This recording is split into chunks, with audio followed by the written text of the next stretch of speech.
안녕하세요. 30대 중반 여자입니다. 저희 부부는 시어머니를 통해서 만나게 된 케이스입니다. 제가 일을 하던 음악학원에서 주부 노래 교실도 있었는데 거기에서 우연히 알게 된 분이었어요. 시어머님은 그 노래 교실에서 굉장히 인기가 많으셨어요. 좀 철딱서니가 없다고 해야 할까요?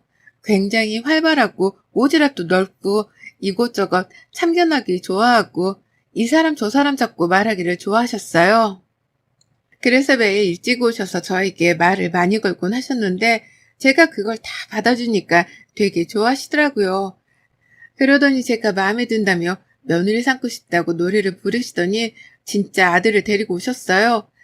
그렇게 첫인사를 했고 저는 딱히 만날 생각도 없어서 그러려니 했는데 아들이 제 연락처를 물었고 그날부터 계속 연락이 와서 거절하기 애매해서 답장을 했었는데 꾸준히 연락이 오더라고요. 그래서 밥을 한번 먹었는데 어머님이 집에만 오면 제 얘기 그렇게 하셨대요. 아들, 그 선생님이 아들이 말하던 딱 스타일이야. 아들이 그동안 말하던 상이라니까. 라면서 매일 말하시니까 제가 너무 궁금했대요. 반신반의하면서 저를 보러 왔던 그날 첫눈에 반해버렸다고 말하더라고요. 솔직히 저는 첫눈에 반한다는 말을 믿지 않거든요. 외모만 보고 판단하는 것 같아서요. 그래서 한 번 밥만 먹고 연락을 끊어야지 했는데 퇴근이 늦는 저를 매일 데리러 와주는 거예요. 그리고 또 틈틈이 간식이나 도시락까지 챙겨주는 모습을 진짜 감동을 받았어요. 이렇게까지 해주니까 정말 이 사람 진심이구나 생각이 들더라고요. 그래서 한번 만나볼 거라는 생각이 들었고 그 사람에게 고백을 하라는 신호를 좀 주니까 얼마 지나지 않아서 고백을 하더라고요. 그렇게 저희는 결혼까지 생각하면서 진지한 만남을 시작했습니다.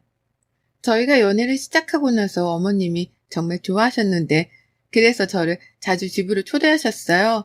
어머님, 아버님 두 분 다 정말 사이가 좋으셨고 매번 올 때마다 딸처럼 정말 잘해주셨어요. 아들이 하나인 집이라서 그런지 딸이 갖고 싶으셨다면서 옷이랑 구두 또 가방까지 저에게 정말 아낌없이 선물을 해주셨어요.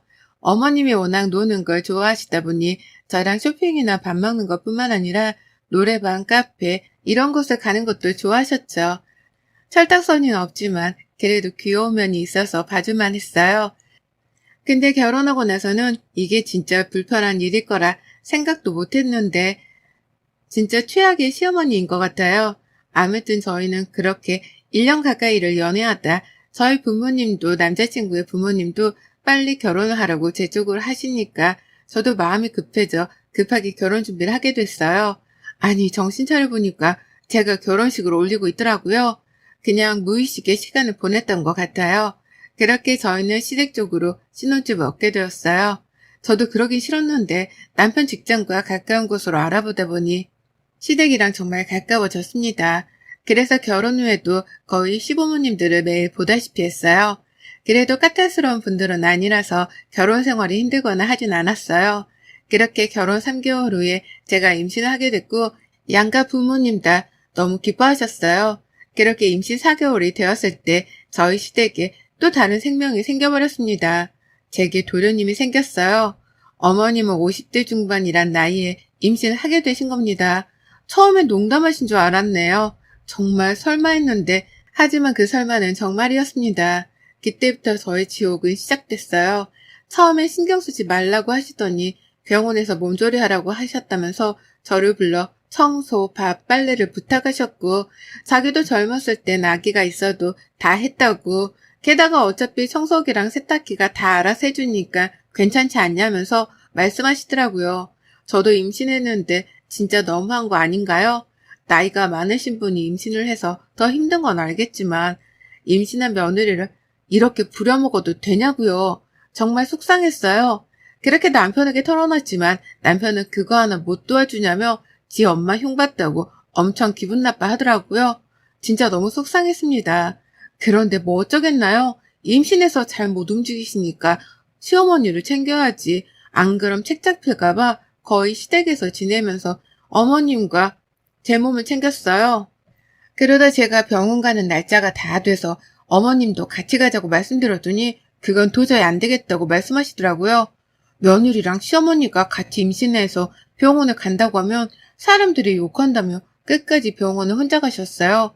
심지어 어디 병원을 다니시는지도 절대 안 알려주셨어요. 아버님도 어머님도요. 아기 초음파 사진을 계속 보여주는 걸 보면 병원 다니는 것 같은데 끝까지 안 알려주시더라고요. 진짜 창피하신가 보다 했어요. 도련님이 태어나게 되면 제 아이보다 한 살 어릴 테니까 민망하실 수도 있겠다 싶었죠.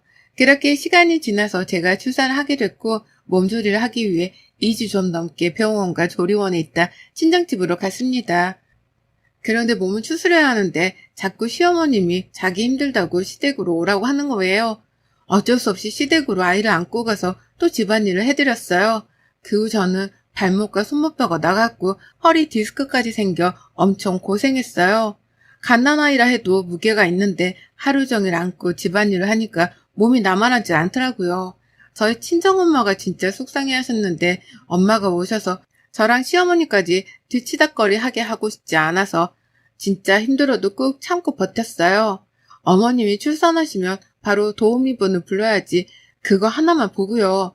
그렇게 버티고 버티다 출산할 때가 다가왔는데 시부모님들께서 2분만 가시겠다고 아이도 있는데 오지 말라고 집에서 쉬라고 병원에 절대 못 오게 하셨어요.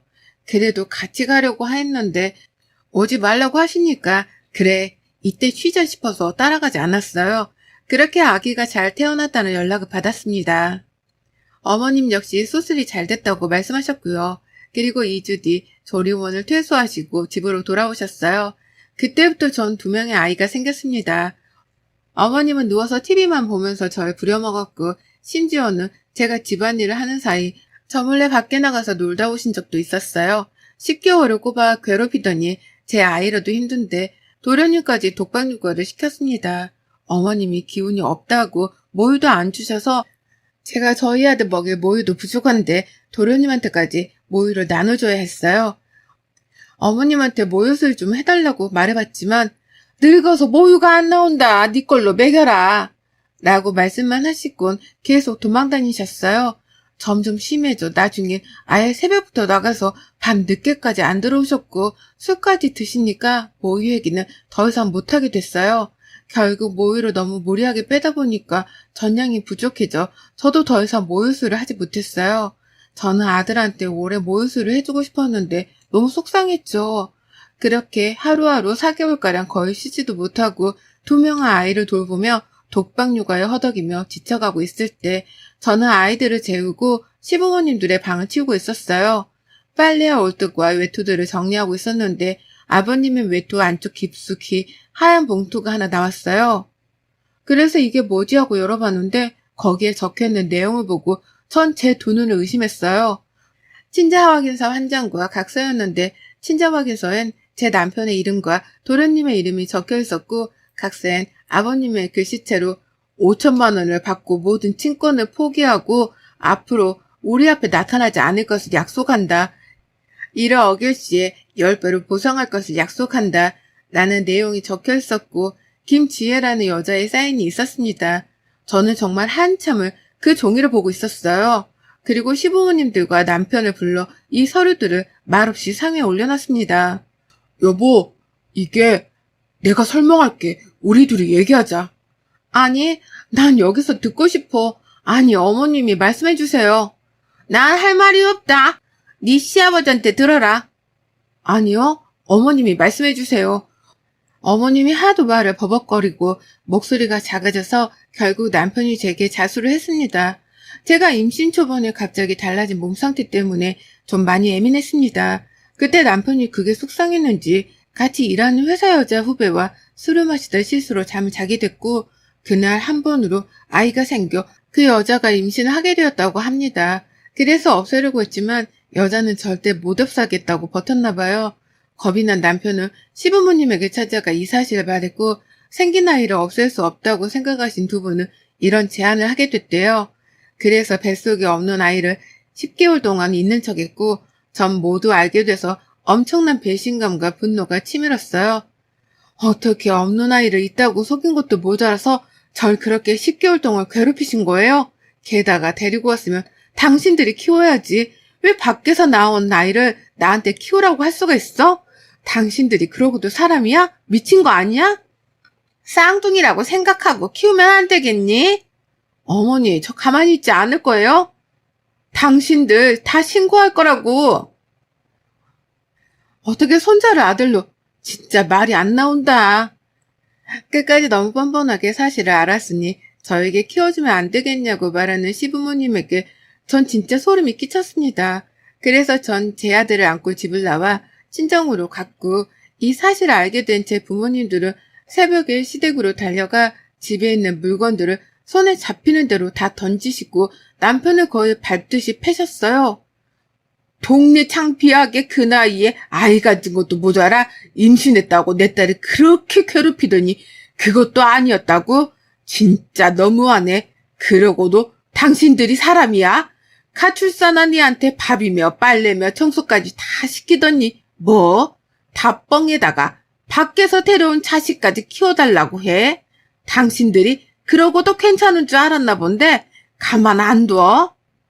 저희 어머니는 목이 나갈 정도로 소리치시면서 시어머니의 머리채를 잡으셨고, 저희 아버지는 손에 잡히는 대로 물건들을 다 남편에게 던지셨어요. 결국 시댁 식구들은 말 한마디 제대로 못하고 그날 저희 부모님에게 엄청 두들겨 맞았습니다. 집에 있는 물건들도 다 부서져서 몇 치우고 다시 사는데 고생 꽤나 하겠더라고요. 그리고 저와 엄만 바로 다음날 시댁을 상대로 고소장을 날렸고 이혼소송과 사기죄로 소장을 보내게 됐습니다. 아직 재판 중이지만 변호사님께서 무조건 승소할 테니까 걱정 말라고 하시더라고요. 진짜 지금 생각해도 이게 현실이 맞나 싶을 정도로 어이가 없었습니다. 아직도 생각하면 끔찍한데 지금이라도 그지 같은 시댁을 벗어날 수 있었던 게 얼마나 다행인지 모릅니다. 더 살다 알게 됐다면 제 몸이 두 동강 났을 테니까요. 요즘은 엄마와 같이 아이를 돌보면서 제 몸도 회복을 하고 있습니다. 앞으로는 저만 생각하고 아들과 잘 살아보려고요. 여러분의 생각은 댓글로 남겨주세요. 오늘도 시청해주셔서 정말 감사합니다.